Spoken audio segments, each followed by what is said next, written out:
امروز این پای سیبای جذاب سفارش داشتم و دلم نیامد دستورشو برای شما نذارم. پس پا شدم ویدیوشو با تمام نکات براتون ضبط کردم که بتونین یه پای سیب به روش قنادی داشته باشین که وقتی میخورین بافتش توی دهن آب بشه و عطر و بوش موقع خوردن حال و هواتون رو عوض کنه و دیوونتون کنه. بریم که درستش کنیم. ابتدا تخم مرغ و وانیل رو با هم دیگه با شکر میزنیم با همزن در حدی که کرمی بشه و حجمش 2 برابر بشه. دوست مهربونم حتما کانالم رو سابسکرایب کن و منو دنبال کن که کلی ویدیوهای جذاب اقتصادی و آسون توی راهه. و بعد از اون روغن رو اضافه میکنیم و در حد مخلوط شدن با همزن هم میزنیم. اگر که خیلی موادتون به دیواره ها پاشیده شد حتما دورگیری کنید که کامل مواد با هم ترکیب بشن. بعد از اون آرد و بیکینگ پودری که از قبل الک کردیم رو طی 2 مرحله به موادمون اضافه میکنیم. نیازی نیست آرد رو چند بار الک کنید، 1 بار الک کنید کافیه. در حین کار حتما با لیسک دیواره ها رو دورگیری کنید که آرد کامل به خورد مواد بره، سفیدک نزنه و گوله نشه.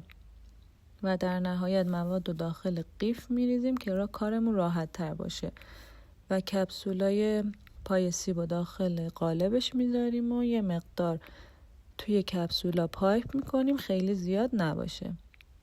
و بعد سیبایی که حلقه کردیم و وسطش رو خالی کردیم میتونید با چاقو یا ته ماسوره وسطش رو خالی کنین.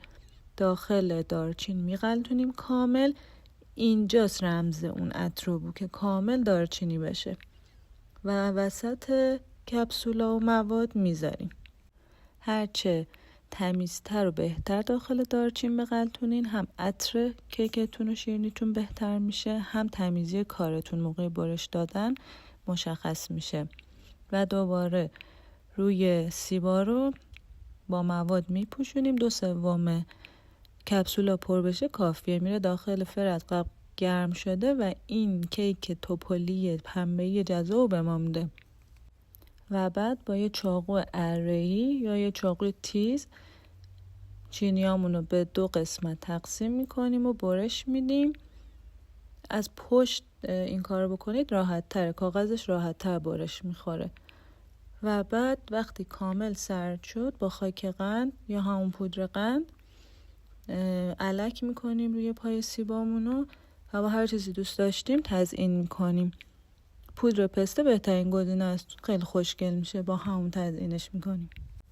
حتما سابسکرایبم کن، لایک کن، کامنت بذار برام که دوست داری ویدیوهای بعدی چی باشه.